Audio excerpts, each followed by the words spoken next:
The moon hung low in the ink-black sky, a silver sentinel casting its ethereal glow over the snow-draped village of Eldridge Hollow. Flurries danced lazily in the crisp night air, swirling like whispered secrets around the wooden cottages huddled together for warmth. Lanterns flickered in frost-laced windows, their golden light spilling onto the cobblestone paths, where villagers bundled in thick woolen cloaks hurried toward the central square. The winter festival was in full swing, a yearly ritual of fire, song, and shared stories to defy the encroaching darkness of the season. But for Ilara Thorne, 24 years old, and as unassuming as the shadows she often hid in, this night carried the weight of a lifetime's unspoken longing. Ilara's boots crunched softly against the fresh powder as she navigated the winding path from her modest cottage on the village outskirts. Her breath formed misty clouds before her, each one a fragile testament to the life she clung to in this unforgiving world. She pulled her faded grey cloak tighter around her slender frame, the fabric worn thin from years of mending. Beneath it, her simple dress of deep blue wool did little to ward off the biting cold that seeped into her bones, but it was the chill in her heart that truly gnawed at her. In her mind, she rehearsed the words she'd guarded like a precious flame for so long. "Marcus, I've loved you since we were children chasing fireflies in the summer meadows. You've always been my light. Please, see me now." Her steps quickened as she approached the square, the sounds of merriment growing louder, the rhythmic thud of drums, the lilting notes of flutes, and the warm laughter of families gathered around the massive bonfire that roared at the center. The fire's orange flames licked at the night, casting elongated shadows that twisted and writhed like living things. Ilara paused at the edge of the crowd, her dark brown hair escaping from her hood in wind-tossed strands, framing a face marked by quiet determination. Her hazel eyes, flecked with gold in the firelight, scanned the throng until they landed on him, Marcus Hale, the village hero. Tall and broad-shouldered, with sun-kissed blonde hair and a jaw chiseled by years of labor and valor, Marcus stood like a beacon amid the festivities. He was the one who had led the hunts that kept the wolves at bay, the one who had pulled survivors from the avalanches that plagued their mountain-ringed home. To Ilara, he had been more than that, her childhood companion, the boy who had shared secrets under the old oak tree, the man who had unknowingly held her heart since she was old enough to understand its beating. But lately, whispers of his impending betrothal to Celeste Voss, the mayor's radiant daughter, had poisoned the air like frost on blooming flowers. Ilara's heart hammered in her chest as she wove through the crowd, the scent of mulled cider and roasted chestnuts mingling with the sharp tang of pine smoke. Children darted past her, their cheeks flushed with excitement, while elders nodded in greeting, their eyes kind but distant. She had always been the quiet one, the orphan girl taken in by the village after her parents' tragic fall through the ice years ago. Reliable but invisible. Tonight, she would change that. The music swelled as Marcus took the stage, a raised platform adorned with evergreen boughs and twinkling lanterns. He raised a tankard, his voice booming over the crowd. "To Eldridge Hollow, may our fires burn bright against the winter's grasp." Cheers erupted, but Ilara pushed forward, her rehearsed words tumbling through her mind like falling snow. As the applause faded, she reached the edge of the platform. "Marcus," she called, her voice steady despite the tremor in her hands. He turned, his blue eyes meeting hers with a flicker of recognition and something else. Surprise, pity. The crowd quieted, sensing the shift in the air. Ilara swallowed the lump in her throat, stepping into the firelight. "Marcus, I need to tell you something I've carried for years." Her words hung in the frozen air, vulnerable and raw. The villagers leaned in, murmurs rippling like wind through the trees. Marcus's expression hardened, a mask slipping into place. He glanced sideways, where Celeste stood nearby, her golden curls cascading like sunlight over her emerald gown, her posture exuding the confidence of someone born to privilege.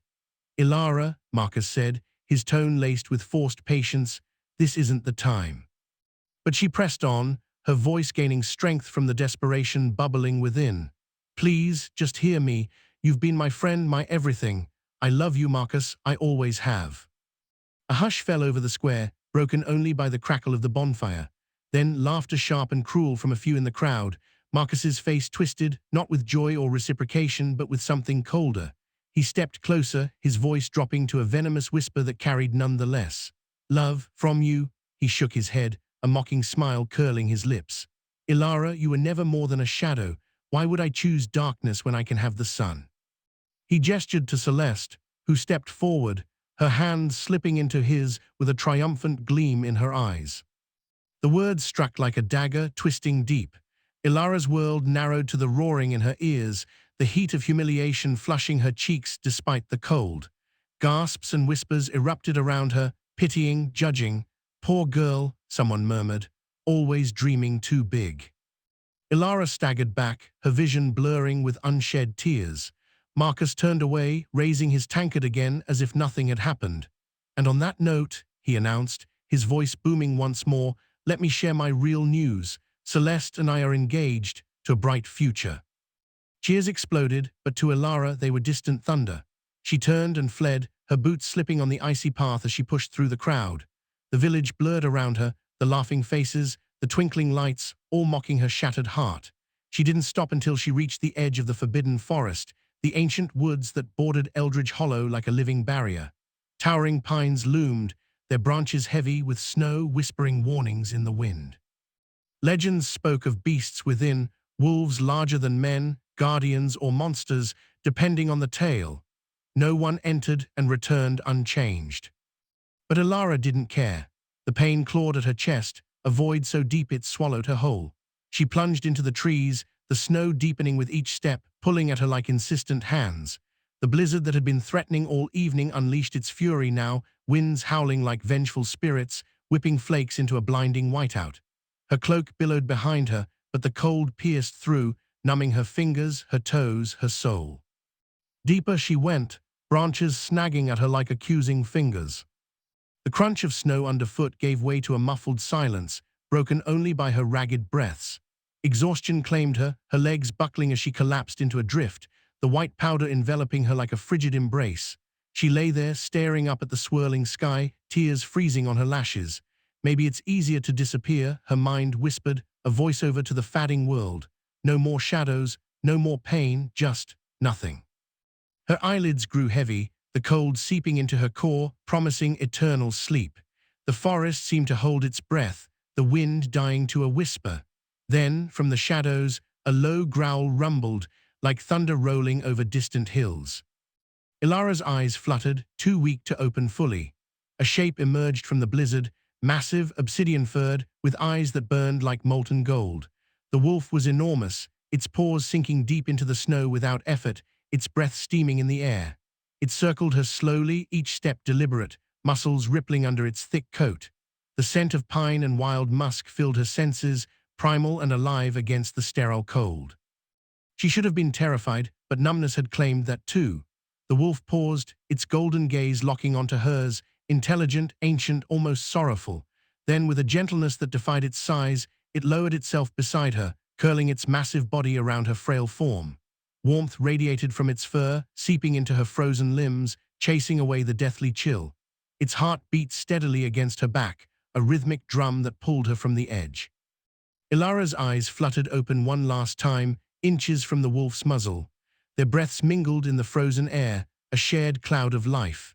And then, impossibly, a voice echoed in her mind, deep, rumbling like gravel underfoot. "Not yet, little human. Your story isn't finished." The first thing Ilara felt was warmth, and it terrified her. Warmth meant she was still alive. Alive meant she had to feel everything again. The festival, Marcus's voice slicing her open in front of the entire village, the laughter that followed her into the snow like wolves nipping at her heels. Alive meant she had failed even at disappearing. She came awake with a ragged inhale that tasted of smoke, pine resin, and something darker, something alive and male and ancient. Her eyelids cracked open to firelight dancing across stone. For one disoriented heartbeat, she thought she was back in the village square, that the bonfire had swallowed her whole. Then the ceiling came into focus. A soaring vault of rock veined with glittering quartz, stalactites dripping silver water into unseen pools far below.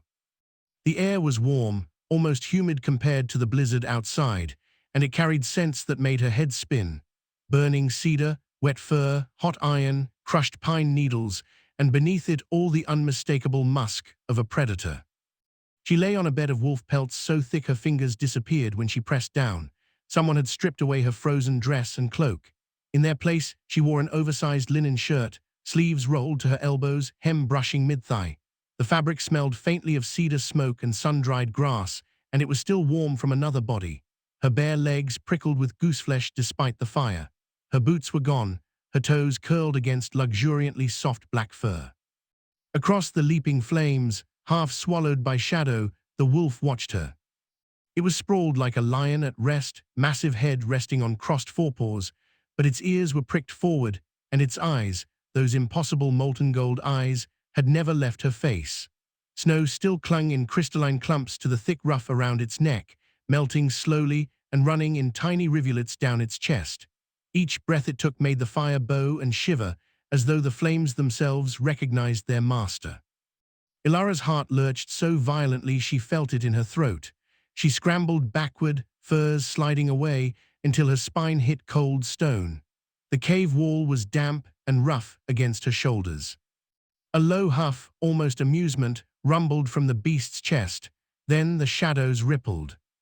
She had only a heartbeat to register the impossible before it happened. The wolf rose in one fluid motion, muscles rolling beneath midnight fur, bones cracked like green wood splitting in a fire, loud and wet and wrong. The massive body folded inward, fur receding like tide, limbs lengthening, torso narrowing. It was not violent, yet it was the most violent thing Ilara had ever witnessed. Beauty and terror braided together in a single breath. When the shifting finished, a man stood where the wolf had been. He was tall, taller than any man she had ever seen, easily 6.5 feet, maybe more. Shoulders broad enough to block the firelight, chest and arms carved from years of survival in a world that forgave no weakness. His skin was tanned dark by sun and wind, mapped with scars that told stories in a language of violence. 4 parallel claw rakes across his ribs, a puckered burn high on his left shoulder, a thin white line that started at his collarbone and disappeared beneath the waist of his low-slung leather trousers. A heavy fur mantle hung open across one shoulder, the same black pelt as the bed beneath her. His hair was a wild mane of ink-black waves, streaked with premature silver at the temples, falling past his shoulders.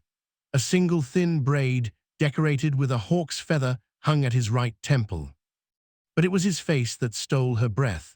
Harsh, raw-boned, beautiful in the way a storm is beautiful. A scar bisected his left eyebrow and dragged down to the corner of his mouth, pulling his expression into something perpetually half-snarl. And his eyes, those had not changed. Pure liquid gold ringed in onyx, glowing faintly as though lit from within. He regarded her the way a wolf regards a wounded deer, curious, calculating, and not yet hungry. Ilara's mouth went dry. You're still the same creature that carried you through the storm, he finished. His voice was low and rough, each word shaped with deliberate care, as if human speech were an old coat he rarely bothered to wear. I simply chose a shape that uses fewer words. She tried to stand. Her legs betrayed her instantly, knees buckled like a newborn foal.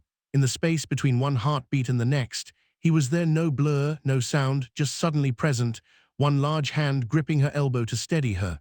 Heat flared where his calloused palm met her bare skin, shocking, electric. She jerked away as if burned. He released her at once, stepping back, palms raised in a gesture that somehow both ancient and courteous. I will not harm you, he said quietly. Don't, her voice cracked. She swallowed and tried again. Don't call me little one. Something flickered across his scarred face, surprise, perhaps, or dark amusement. The corner of his mouth twitched. As you wish, Ilara Thorne. She froze. How do you know my name? You spoke it in your sleep, he said, over and over, like a prayer to a god who never answered, or a curse on the one who did. Heat flooded her cheeks. Memories of the festival slammed into her like shards of glass. Marcus's cruel smile, Celeste's triumphant hand in his, the laughter that had chased her into the woods. She wrapped her arms around herself, suddenly aware of how little the borrowed shirt covered.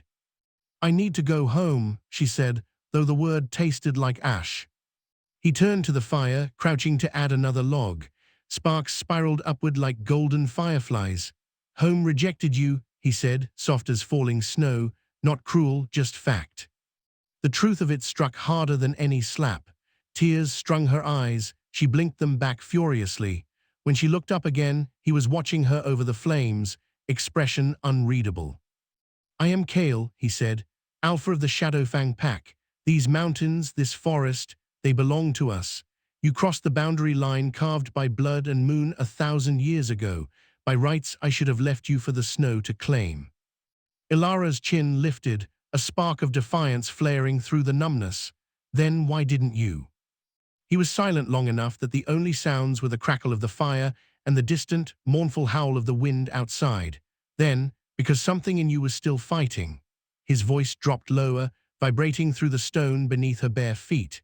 "Even when your body surrendered, your spirit snarled at death and refused to yield. I have seen warriors with less fire than that." He rose slowly, unfolding to his full height. The mantle slipped from one shoulder, revealing more scars, more stories. He moved like a storm-given flesh, every step deliberate, full of coiled power that made the air feel too thin. He stopped an arm's length away, close enough that she could smell pine smoke, hot iron, and the wild, unmistakable scent of an apex predator. Close enough that the heat radiating from his bare chest warmed her colder than the fire ever could. Very gently, he reached out and caught her chin between thumb and forefinger, tilting her face until she had no choice but to meet his gaze. His touch was calloused, scorching, impossibly careful. "Listen well, Ilara Thorn," he said, voice a low growl that resonated in her bones. "The weak do not walk into the forbidden forest seeking death and still draw breath the next dawn. The weak do not look an alpha in the eye without trembling."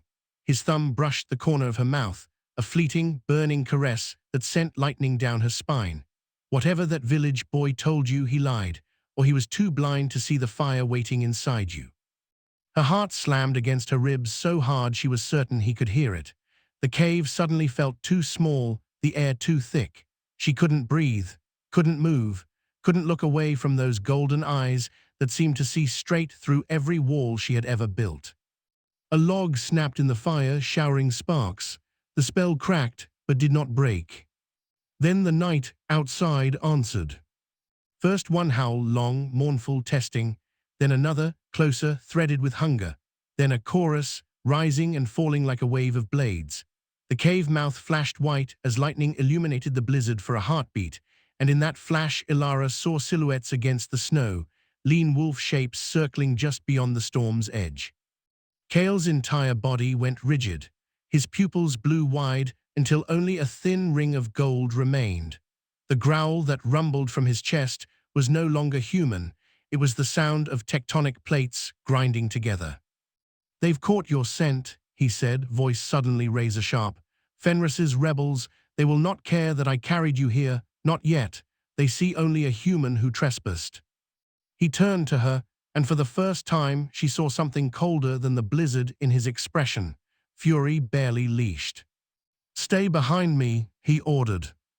Before she could protest, he scooped her up, one arm under her knees, the other cradling her back, as easily as if she were made of thistledown. The borrowed shirt rode higher, her bare thighs pressed against the scalding heat of his torso. She gasped, hands flying instinctively to his shoulders, skin like heated silk over iron, scarred and alive under her palms. "Hang on," he growled. The fire roared up behind them, as if in protest, flames bowing toward him like subjects before a king. Kale strode toward the cave mouth, carrying her into the teeth of the storm without hesitation. Outside, the blizzard screamed like a living creature. And in the white dark beyond, golden eyes, dozens of them, blinked into existence, closing in. Snow exploded around them as Kale burst from the cave mouth. Ilara clutched against his chest. The storm hit like a living wall, ice needles, screaming wind, white blindness, but Kale moved through it as though the blizzard itself bowed aside. His bare feet found purchase on sheer ice where no human could have stood. Each stride devoured distance, long and impossibly fast. Ilara's arms locked around his neck, the world blurred into streaks of white and black, and the hammering of his heart against her ribs. Behind them, the hunters gave tongue. The first wolf crested the ridge in a shower of powder, lean, grey, eyes the pale green of glacier water, then another, and another, 6 in all, spreading into a half-moon formation, cutting off retreat. These were not Kale's wolves. Their coats were matted with old blood, their ribs showed hunger and fanaticism. Fenris's rebels. Kale skidded to a halt on a frozen riverbank, the ice groaning beneath his weight. Moonlight speared through a rent in the clouds, silvering everything.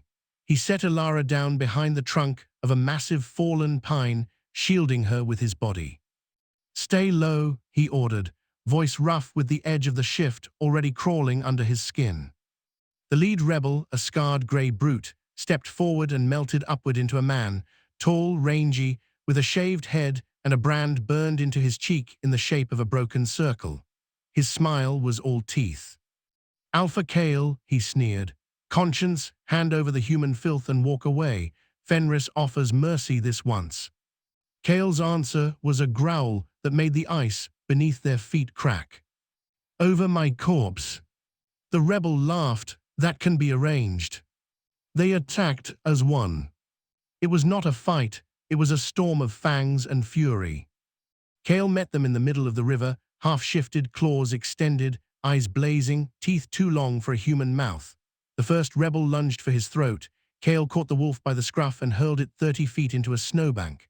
A second leaped high. Kale twisted, took the impact on his shoulder, and slammed the beast down so hard the ice shattered in a spiderweb beneath them. Blood, black in the moonlight, sprayed across the snow. Alara crouched behind the log, fists clenched so tight her nails drew blood from her palms. Every impact felt like a blow to her own body. She had never seen anything move like Kale, grace and violence braided into something godlike and terrifying. He fought 6 and made it look like a dance, but there were 6, and they fought dirty. Claws raked his side, teeth snapped inches from his throat.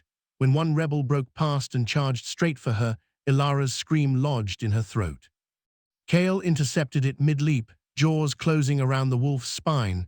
A sickening crack, the body dropped limp. Silence fell, broken only by panting and the drip of blood on snow. Kale stood in the center of the carnage, chest heaving, blood streaking his torso like war paint. The remaining rebels, 3 now, backed away, ears flat, tails low. He had not killed a single one except the last. Dominance, not death, a message. He turned to the shaved head. "Tell Fenris the next ones who come for her will not walk away." The rebel spat blood. "You're protecting a human, Kale. You betray your own kind." "I protect what is mine," Kale snarled. "Go." They went, melting into the storm like ghosts. Kale's knees buckled. Only then did Alara see the damage, deep claw furrows down his ribs, a bite on his shoulder already swelling purple. He pressed a hand to his side, blood seeping between his fingers, but his eyes found hers through the swirling snow.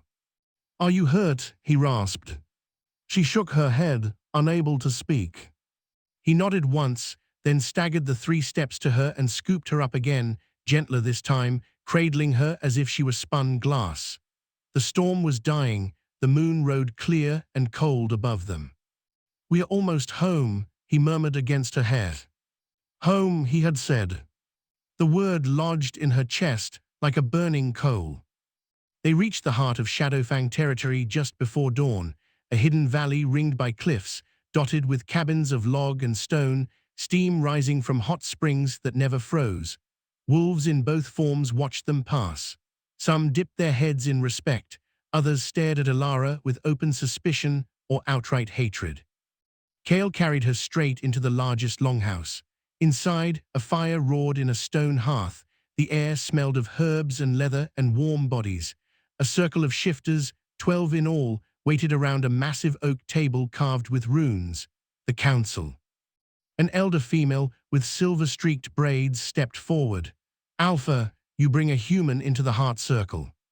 "She is under my protection," Kale said simply. Blood still dripped from his side onto the floorboards. A younger male with a missing ear snarled. "Pack law is clear. Humans are to be expelled or what, Corrin?" Kale's voice cut like a blade. "Challenge me if you dare." Dead silence, no one moved. Kale's gaze swept the circle, golden eyes blazing. "She bears my scent. She is mine to protect. Any who dispute this will answer to me in the challenge ring at moonrise." No one spoke. He turned and carried Ilara through a hide curtain into a smaller chamber lit by a single lantern, a wide bed of furs, shelves of dried herbs, a basin of steaming water already waiting. Someone had known they were coming. He set her on the edge of the bed. Only then did his strength seem to fail. He sank to one knee, breath ragged. "You're bleeding," Ilara whispered, reaching for him without thinking. "It's nothing," but his hand trembled as he pressed it to the deepest gash. She tore a strip from the hem of the linen shirt she still wore his shirt and pressed it to the wound. Their hands brushed, both flinched at the contact, but neither pulled away. "You could have killed them," she said quietly. "All of them, why didn't you?" His eyes met hers, raw and unguarded for the first time. "Because I am not the monster they want me to be." The words hung between them, heavy with old pain. A soft knock. The silver-braided elder entered carrying a clay jar of salve. She took one look at them and arched a brow. "The council has ruled. Temporary claim is granted until the next full moon, but the mark must be seen by all, or the law is not satisfied." Kale's jaw tightened. "I know the law." The elder left. The door closed with a soft thud. Ilara's pulse hammered in her ears. "Mark." He exhaled slowly, as if the word cost him. "A bite, not deep, not mating, temporary. It binds your scent to mine. Any wolf within 50 leagues will know you are under my protection. It will fade when the moon wanes, unless—" He stopped. "Unless—" He shook his head. "It doesn't matter tonight." He moved to stand, but she caught his wrist. His skin burned. "You're shaking." "I'm fine." "You're not." She tugged him down to sit beside her. "Let me." For a long moment he was still. Then slowly he turned, offering her his injured side. Ilara dipped her fingers into the salve. It smelled of pine and something sharp and green, and began to smooth it over the claw marks. He hissed but didn't pull away. Under her touch, the tension in his shoulders eased by degrees. When she reached the bite on his shoulder, her thumb brushed the raised scar tissue of an older wound, perfect semicircle of teeth, long healed. She paused. "Lyanna," he said quietly, answering the question she hadn't asked. "My mate 3 winters ago." The name dropped into the silence, like a stone into deep water. Ilara's hands stilled. "I'm sorry." "Don't be." She chose her death, saved half the pack from silver-wielding hunters. His voice was steady, but the pain beneath it was a living thing. "I have not allowed anyone close since." Ilara finished binding the wounds with strips of clean linen. When she tied the last knot, his hand came up and closed over hers, warm, careful, trembling slightly. "Thank you," he said. She looked up. They were close, too close. Firelight painted gold across the sharp planes of his face, shadows pooling in the scar that cut through his brow. His gaze dropped to her mouth for a single heartbeat, then snapped back up, something fierce and haunted flaring in his eyes. He stood abruptly. "The marking must be done tonight. The council insists." Fear and something hotter coiled low in her belly. "Will it hurt?" Only for a moment. He hesitated. "You can still refuse. I will fight them all if I must." The thought of him bleeding again because of her was unbearable. She stood, chin high. "Do it." He searched her face as if memorizing it. Then he stepped close, so close she could feel the heat radiating from his skin. One large hand cupped the nape of her neck, thumb stroking the pulse that fluttered there. His other hand settled at the curve of her waist, steadying. "Breathe," he whispered. She did, in through her nose, out through trembling lips. His head lowered slowly, giving her every chance to pull away. She didn't. His lips brushed the hollow just below her ear, a feather-light question. Then his teeth closed on the muscle between neck and shoulder, not savage, but firm, deliberate. A sharp bloom of pain, then warmth spreading like brandy through her veins. She gasped. Her hands flew to his chest, fingers curling into the leather ties of his trousers. A low growl rumbled from his throat, approval, possession, restraint. The sound vibrated through her bones. The pain faded almost instantly, replaced by a strange, thrumming awareness, as if a second heartbeat now lived under her skin, his heartbeat. He drew back just far enough to rest his forehead against hers. Both of them were breathing hard. "It is done," he said, voice rough. "You are safe." Outside, the pack howled, a rolling, triumphant chorus that shook the valley. Inside, Ilara touched the tender mark, feeling the raised skin already beginning to glow faintly silver under the lantern. Kale watched her with an expression she couldn't name, something ancient and terrified and hopeful all at once. Then a new howl rose, closer, laced with grief and fury. A young wolf burst through the door, half-shifted, eyes wild.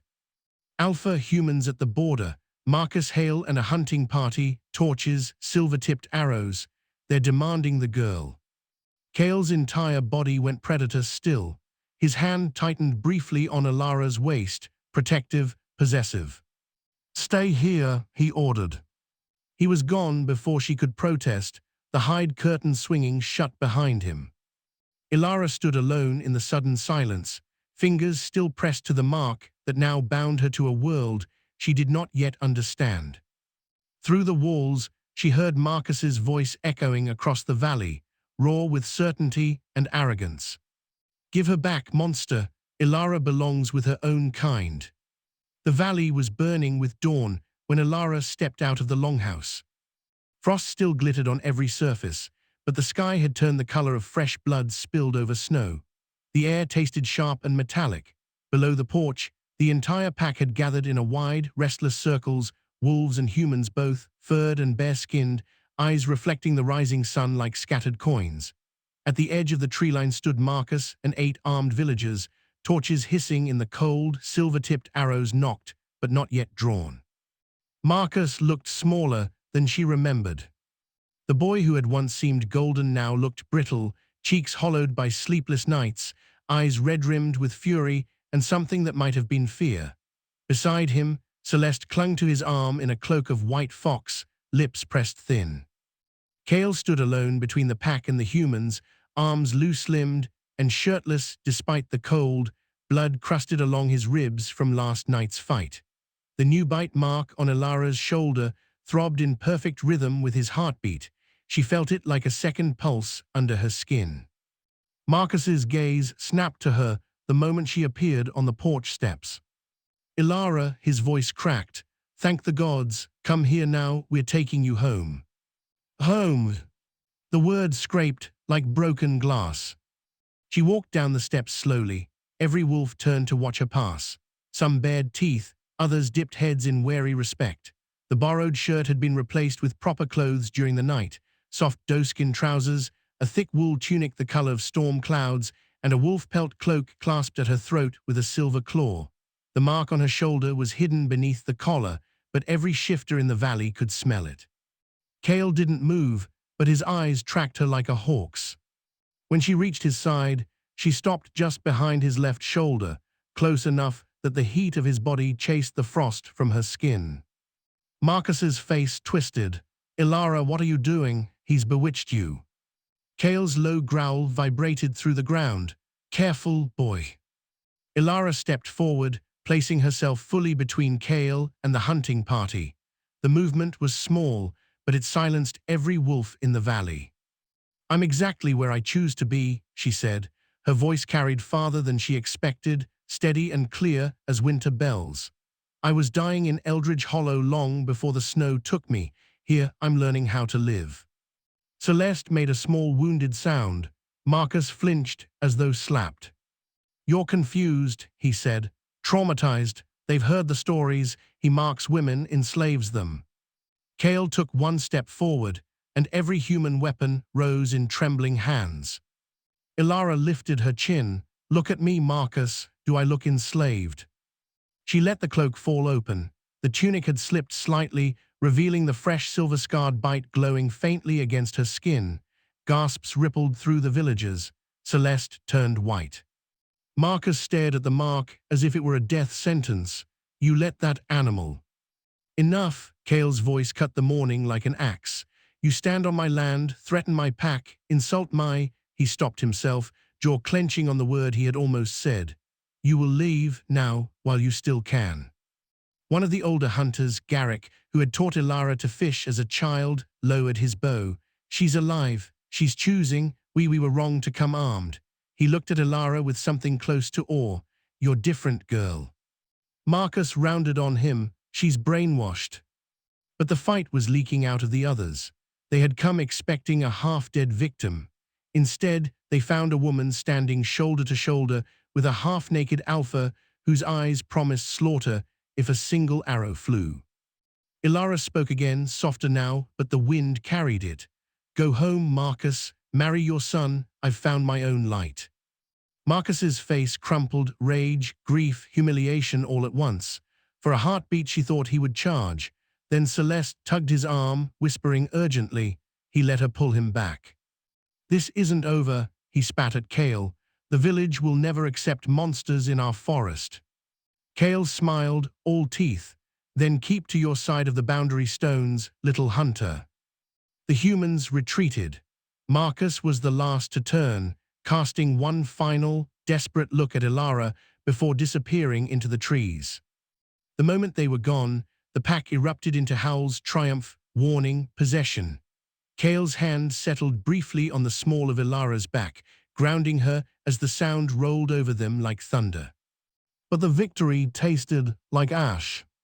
That night, the Longhouse council chamber was thick with tension. Corran slammed his fist on the oak table. The humans will come again, with more silver, more fire. Fenris will use this as proof we are weak. The silver-braided elder, Myra, spoke calmly. The girl mediated bloodlessly today. That is strength. Temporary claim expires in 21 days, another growled. When the moon wanes, she becomes fair game again, unless the alpha makes it permanent. Every eye turned to Kale. He sat at the head of the table, expression carved from granite. I will not force a mating, he said quietly. She stays only if she chooses. Corran sneered, and if she chooses to leave, Fenris will kill her the moment she steps past the boundary. You doom us all for a human. Kale rose so fast his chair overturned. Power flooded the room, thick and electric. Half the council dropped instinctively to one knee. Then I will kill Fenris and every wolf who follows him. The pack will not break because one heart still beats in my chest. He left before anyone could answer. Ilara found him hours later at the memorial stone. It stood on a cliff above the valley, a single slab of black granite carved with a howling wolf and a single name, Lyanna. Moonlight silvered the runes. Kale knelt before it, forehead resting against the cold stone, shoulders bowed under a weight no one else could see. She approached slowly, boots silent on the snow. When she was close enough, she simply sat beside him. The wind tugged strands of hair across her face. For a long time neither spoke. Finally she whispered, "You don't have to carry it alone." He didn't look at her. I failed her. You didn't, she chose. He gave a broken laugh. Choice, that's the cruelest word in any language. Silence stretched, companionable and aching. Ilara reached out and laid her hand over his where it rested on the stone. His fingers were ice cold. Without thinking, she laced them with hers. He stiffened, then slowly turned his palm up, closing around her hand like it was the only warm thing left in the world. I keep thinking, she said, that if I'd been stronger 3 years ago, maybe I could have stood with her. Maybe she'd still be alive. Kale's head snapped toward her. Don't ever take that burden. Lyanna's death belongs to the hunters who fired silver into her heart, not to you, not to me. His thumb traced slow circles over her knuckles. The small touch undid something inside her chest. I have nothing to go back to, she said quietly. The village thinks I'm ruined. Marcus will make sure of it, but I don't know how to belong here either. Kale was quiet for so long she thought he wouldn't answer. Then, stay. One word, a question, a plea, a promise all at once. She met his eyes. Teach me. The corner of his mouth curved, the closest thing to a smile she had ever seen on him. Then we start at dawn. The next weeks blurred into a rhythm of snow and fire, blood and breath. Kale taught her to move like a wolf, how to place her feet so the snow didn't crunch, how to read the wind's direction by the taste on her tongue, how to string a bow carved from yew and draw it without shaking. They ran the ridges at twilight until her lungs burned and her legs gave out, and every time she fell he was there to haul her up with hands that never lingered too long. He taught her to listen, to the difference between a rabbit's heartbeat and a deer, to the warning growl of a mother bear, to the silence that meant a predator larger than any wolf was near. He taught her to fight, knife work first, then hand to hand. She was clumsy, slow, but stubborn. When she finally landed a hit on his forearm with a practice staff, he laughed, actually laughed, a low, startled sound that lit his whole face for one breathtaking second. And every night he bound her wounds, checked the fatting mark on her shoulder with careful fingers, and pretended not to notice how her pulse raced under his touch. Some nights she woke to find him sitting by the hearth in wolf form, head on his paws, watching her sleep. When she stirred, he would shift back, pull the furs higher around her shoulders, and leave without a word. The pack watched, some softened. Pups began trailing after her like ducklings. Old Myra gifted her a belt knife with a wolf head pummel. Thuron, Kale's second, started calling her little sister with grudging respect after she tracked him through a whiteout and dumped snow down his collar. But whispers followed her too. He hasn't taken the mark permanent. She'll leave when the moon wanes. She'll be the death of him, just like Lyanna. One evening, after a day spent learning to call ravens with strips of venison, Ilara found Kale at the memorial again. Snow had started falling, thick silent flakes that caught in his black hair like stars. She sat beside him without speaking. After a while he said, voice raw, 21 nights until the moon turns. After that, the mark fades. You'll be free. The words hung between them like a blade. Ilara looked at the stone, at Lyanna's name carved deep and true. And if I don't want to be free? Kale's breath stopped. When he turned to her, the vulnerability in his eyes was a wound laid bare. You don't know how to do this again, he admitted. Letting someone in, it's a kind of death. She reached up and touched the scar that cut through his brow, tracing it gently to the corner of his mouth. He went utterly still, trembling under her fingertips. Then let's die together, she whispered, and be reborn. For a heartbeat, the world held its breaths. Then slowly, as if she were made of glass, he leaned in and pressed his forehead to hers. Their breath mingled in the falling snow. Far below in the valley, a child's scream shattered the night. They both jerked upright. A boy no more than 10 stumbled into the torchlight at the edge of the village, clothes torn, blood freezing on his cheek. Behind him, something huge and wrong moved between the trees, not wolf, not bear, but shadow made solid, eyes like frozen stars. Demons, the child sobbed, collapsing at Thuron's feet.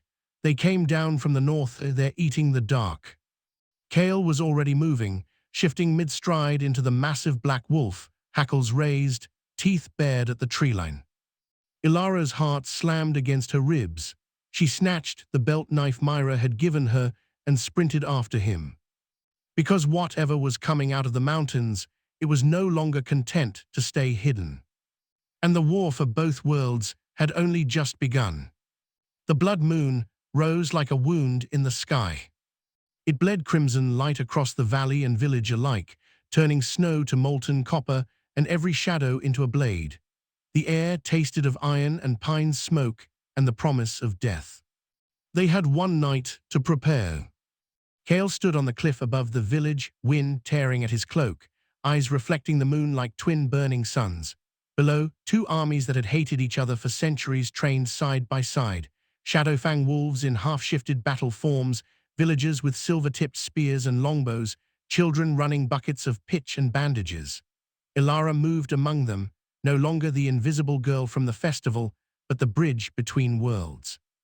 Her voice carried calm commands, her hands bound wounds, her presence alone kept old grudges from flaring into fresh blood. Marcus watched her from the edge of the training ground, expression unreadable. He had come with the second wave of villagers, silent and pale, carrying the same longbow he'd once pointed at Kale.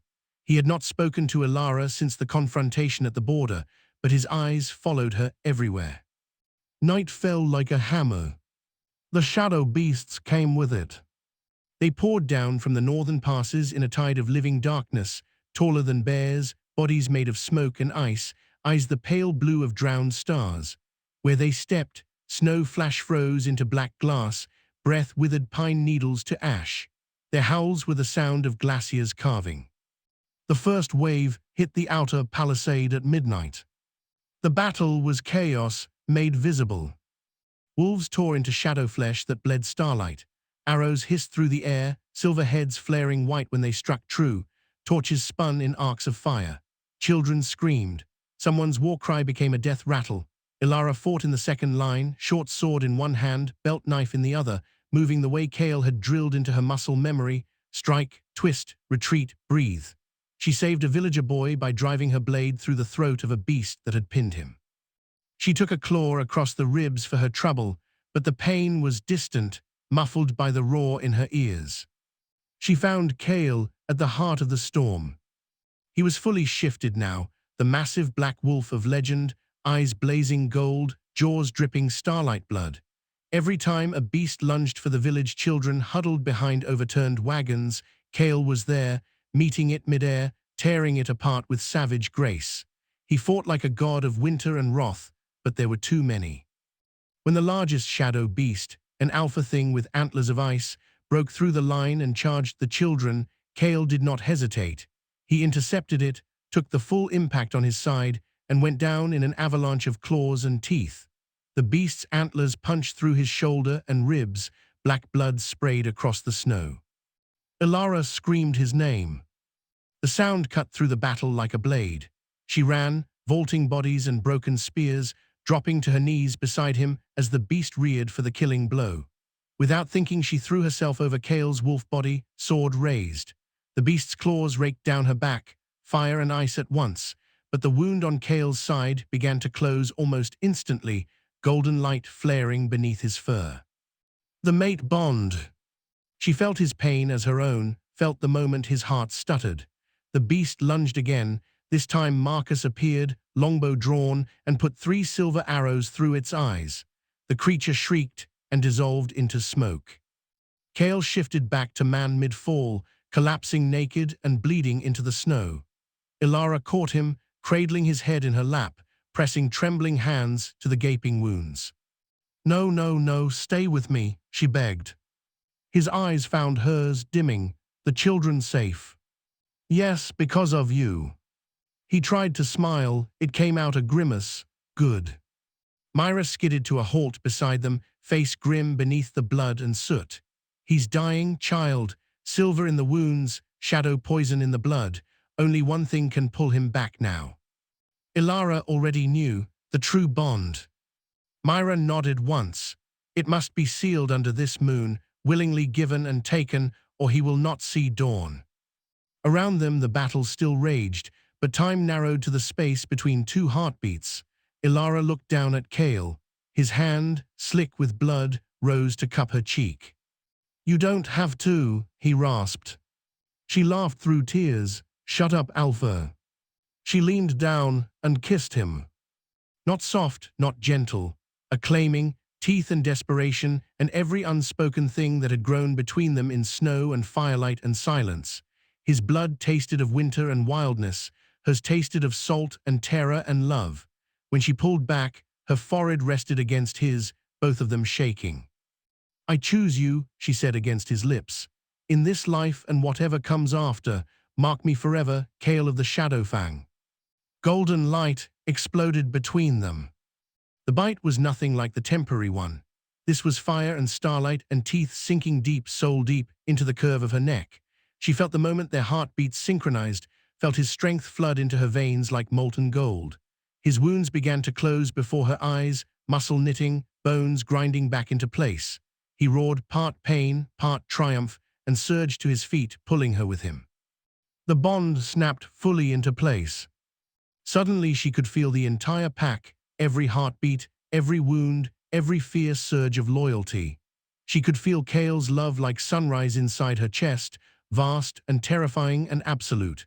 and beneath it, something ancient stirred in her own blood, answering. The battle turned. Where Kale stepped now, shadow beasts recoiled as though burned. Ilara felt power uncoil inside her, wolf-sharp and moon-bright. She looked at her hands and saw claws of golden light. When she snarled, the nearest beast turned to flee and was cut down by grateful villagers. By the time the blood moon reached its zenith, the field was littered with dissolving shadows, and the snow ran red and black. The survivors, wolf and human, stood panting amid the carnage, staring at their alpha and the woman who now stood at his right hand, neck glowing with the permanent luminous mate mark that pulsed like a second heart. But victory was a lie. As the last beast fell, the temperature plummeted so violently that breath froze in lungs. The blood moon darkened to bruise purple. From the northern ridge came a sound like the world cracking open. The Frost Queen had come herself. She drifted above the treeline on a throne of living ice, beautiful and terrible, skin like moonlight on glaciers, hair a blizzard-given form, eyes the cold white at the heart of a star. Her gown was woven from frozen screams. At her side, riding a steed of black frost and bone, was Fenris, eyes burning with vindictive triumph. The queen's voice carried across the valley, sweet and sharp as breaking glass.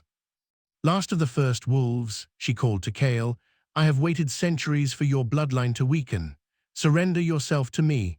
Become my consort, my general, my eternal blade, and I will spare these insects you protect. Kale stepped forward, every inch the alpha, blood-streaked and unbroken. I have a counteroffer, he said, voice ringing clear. Leave this land forever, or I will tear your heart out and feed it to the dawn. The queen laughed, and the ground froze in fractal patterns beneath her. Brave words from a dying breed, but I grow weary of games. She raised one pale hand. Ice spears, the length of pine trees, speared down from the sky. Kale shoved Ilara behind him, the pack and villagers scattered. One spear punched through Thuron's thigh, pinning him screaming to the ground. Another shattered against Marcus's raised shield, showering him in razor shards. The queen descended, feet never touching earth. Choose, wolf, serve me eternally, or watch me encase this entire valley in winter that never thaws. Kale's claws extended, golden fire licked along his arms. There is no choice. He started forward. Ilara felt the moment he decided to trade his life for everyone else. She felt it through the bond like a knife to her own heart. No, the word tore out of her like a howl. She sprinted, faster than she had ever moved, and threw herself between Kale and the queen, just as a spear of pure never-melting ice formed in the queen's palm. Time slowed. The spear flew. Ilara had one heartbeat to meet Kale's eyes, gold blazing with horror and love in equal measure, and then the ice struck her chest dead center. There was no pain, only cold, endless, absolute cold. She heard Kale's roar shake the mountains as she fell, felt the bond scream as her heart stuttered, slowed, stopped. The world went white. She floated in silence, cradled in frost that sang lullabies of endless sleep. Somewhere far away, wolves howled grief that cracked the sky. Golden light flared, Kale's power, primal and ancestral, answering her death. When her vision returned, it was from above.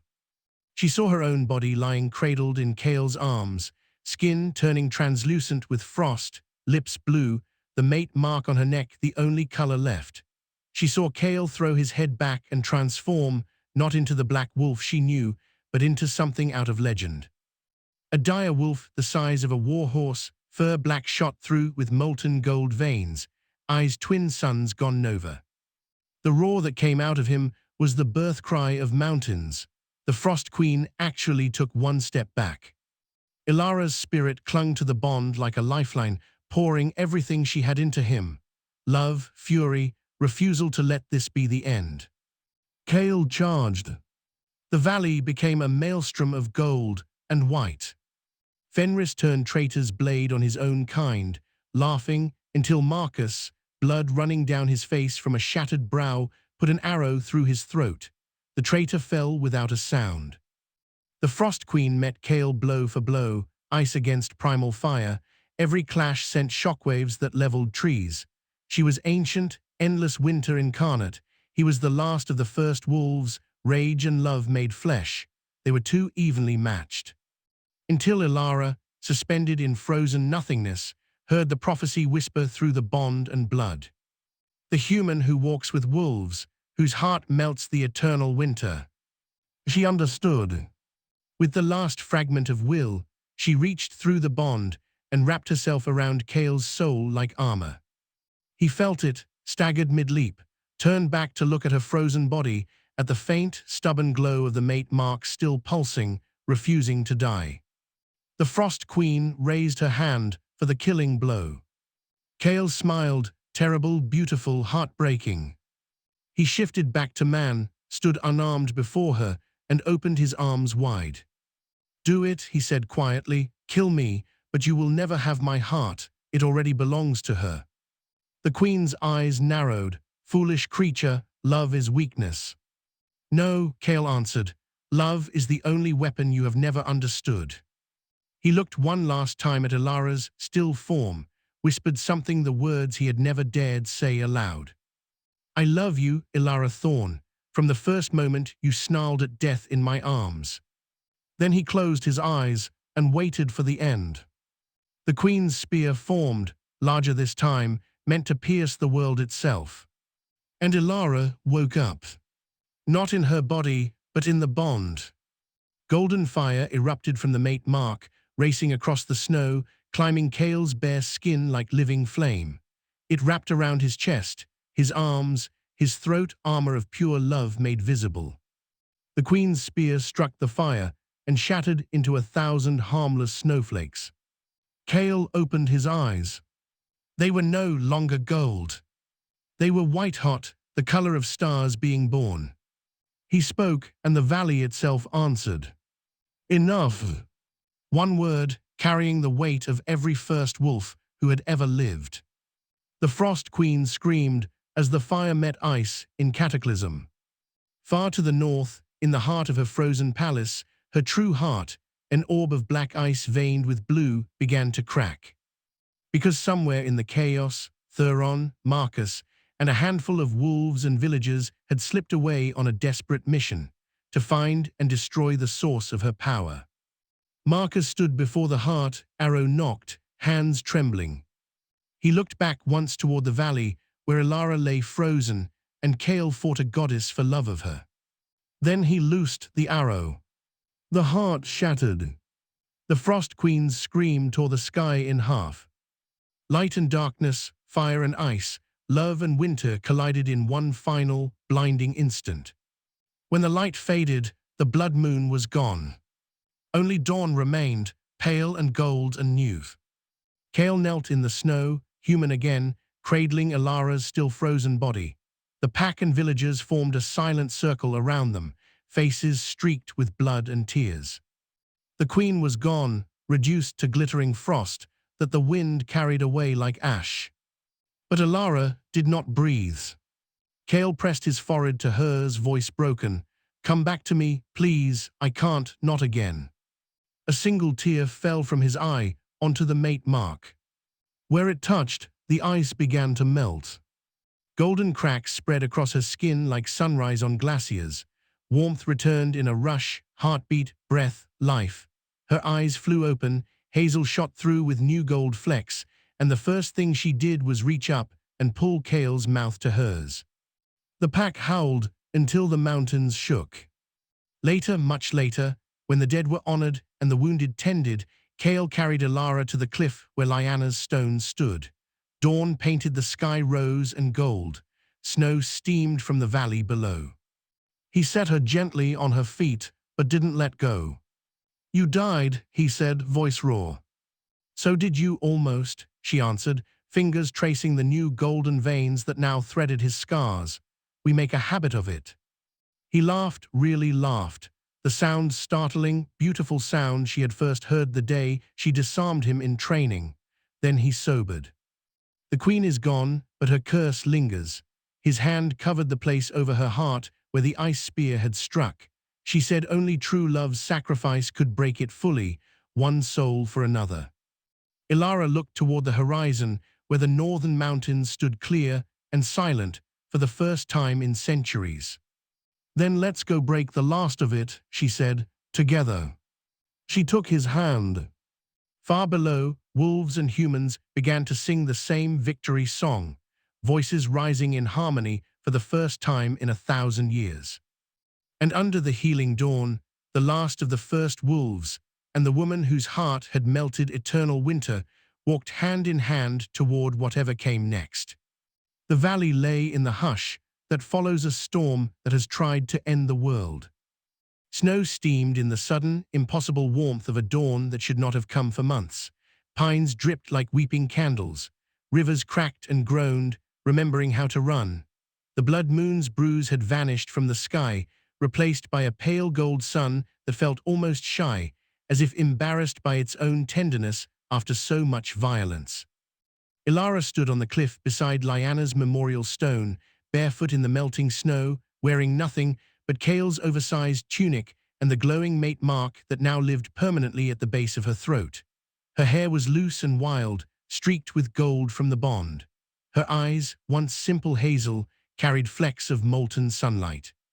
She could hear every heartbeat in the valley, the slow, reverent heartbeats of the wounded, the soft sobbing of a mother who had found her child alive, the low, grieving howls of wolves mourning their dead. And strongest of all, she felt Kale behind her, a bonfire in her soul. He had not let go of her hand since the moment she breathed again. Below them, the pack and the village worked side by side to carry the dead to the pyres. Marcus moved among them, face bandaged, directing villagers with quiet authority. Celeste walked beside him, carrying bandages instead of judgment for the first time in her life. Old hatreds had not vanished, but they had been burned hollow by shared grief and shared survival. Something new was growing in the ashes. Ilara looked down at her own body. Beneath the tunic, a perfect circle of frost, pale blue, never melting, still encircled her heart where the queen's spear had struck. It did not hurt, but it pulsed with cold every time she breathed. The queen's final curse clung to her like frostbite on the soul. Kale's fingers tightened around hers. "We will break it," he said quietly, "whatever it takes." She turned to him. His scars were threaded with living gold now, the mark of his ancestral form. He looked less like a man and more like a myth that had decided to stay. "I heard her last words," Ilara said. "One soul must take my place in the ice, forever." Kale's jaw clenched. "Then I will." "No," the word cracked like a whip. Every wolf in the valley below paused and looked up. Ilara stepped close, pressing her palm over his heart. "You will not throw yourself away again. We do this together or not at all." He started to argue. She silenced him with a kiss, soft, fierce, absolute. "Trust me," she whispered against his lips, "like I trusted you the night you found me dying." Something ancient and tender moved behind his eyes. He rested his forehead against hers. "Always." They walked down the cliff path hand in hand. The entire valley gathered at dusk in the sacred circle, an ancient ring of standing stones older than the first wolves, older than the queen herself. Snow had melted into a perfect ring of green grass around the stones, as though spring had decided to begin right here, right now, in defiance of every law of nature. Wolves and humans stood shoulder to shoulder. Children sat on wolves' backs. Old Myra held the pack's most sacred relic, a bowl carved from the heartwood of the first tree ever planted by the first wolves, filled with water from the never-freezing spring. Thuron carried the moonstone blade that had once belonged to Lyanna. Marcus stepped forward, limping, and offered Ilara the arrow that had shattered the Frost Queen's heart. Its silver head was still stained black with her blood. "I was wrong," he said simply. "About everything, take this, finish what we started." Ilara accepted the arrow with both hands. Their eyes met, no more hatred, only respect forged in fire. Celeste stood beside him, eyes red-rimmed but clear. "We will guard the circle," she said. "No one will interrupt." Kale and Ilara stepped into the ring of stones alone. The moment they crossed the threshold, the world changed. The grass became starlit snow. The sky above turned to the aurora, green and violet and gold curtains dancing. The standing stones hummed with power older than language. At the center waited a single throne of ice. And on it sat Ilara, an echo of herself, frozen mid-fall, lips blue, eyes closed, the queen's spear still protruding from her chest. Ilara's breath caught, Kale's hand spasmed in hers. "It's a memory," he said. "A trap. She's trying to pull you back in." The frozen Ilara opened her eyes. They were pure white, ancient, cruel. "One soul for another," the queen's voice whispered through the frozen lips. "That was the bargain. Come willingly, little human, and your wolf lives free." Kale growled, stepping in front of Ilara, but she pulled him back. "No more bargains with monsters," Ilara said clearly. "We break the curse with truth." She walked forward until she stood face to face with her frozen self. The cold radiating from the throne burned, but she did not flinch. "You want a soul?" she asked the queen's echo. "Take mine, but take all of it." She pressed her palm to the frozen cheek. Golden fire erupted from the mate mark, racing over her skin, over the throne, over the entire circle of snow. Kale was there instantly, wrapping his arms around her from behind, adding his own power, primal gold, and starlight braided together. The frozen Ilara began to crack. Light poured from the fissures. And then every wolf in the valley, every single one, stepped into the circle. They came as one, pups and elders, warriors and healers, even the wounded dragging themselves on broken legs. They formed a living ring around Kale and Ilara, heads bowed, throats vibrating with a single low note that was the sound of pack, of family, of love freely given. Thuron spoke for them all. "She is our Luna, the curse is ours to share." Marcus and Celeste stepped forward next, followed by every human who had fought beside wolves that night. They laid hands on the wolves' backs, adding their voices, joining the note, until the air itself trembled. Ilara felt it, hundreds of heartbeats braiding into one rope of light, wrapping around the frozen throne, around the curse, around the last fragment of the queen's malice. The prophecy's final line rang clear in every mind. "Love given freely, returned in full, breaks all curses." The ice throne shattered. The frozen Ilara dissolved into golden mist that flowed into the real Ilara's chest, filling the cold circle over her heart with living fire. She gasped, arching back against Kale as warmth exploded through every vein. The circle of snow became grass again, the aurora folded into ordinary stars. And the frost over Ilara's heart melted forever. Kale caught her as her knees buckled, crushing her to him so tightly she could barely breathe. She laughed through tears, clutching him just as hard. Around them, the pack howled, joy so fierce it shook the stones. When they finally pulled apart, the world had changed. Spring had come in truth. Flowers, impossible white snowdrops, and golden wolfsbane pushed through the grass at their feet. The rivers sang. Birds wheeled overhead in sudden, delirious flocks. 1 year later, the cliff where Ilara had once tried to die was now a place of celebration. Green grass carpeted the valley all the way to the tree line. The standing stones had been draped in flower garlands. Wolves and humans mingled freely, children rode on wolf backs, elders told stories around shared fires. Marcus and Celeste stood hand in hand at the edge of the crowd, smiling at something a pup had done. Ilara stood at the cliff's edge in a dress of midnight blue embroidered with silver wolves, hair braided with hawk feathers and snowdrops. The mate mark at her throat glowed softly in the sunset. She was no longer merely human. She could shift at will now, her wolf form silver-shot black with Kale's gold in her eyes. But tonight she chose skin.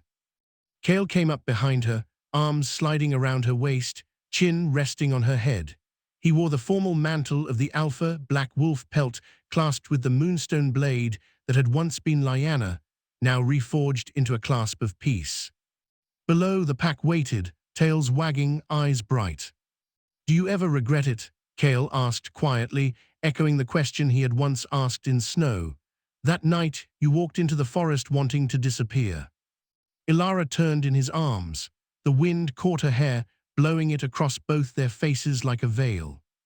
"I died that night," she said, smiling up at him with eyes that held entire galaxies now. "But I began to live the moment you refused to let me go."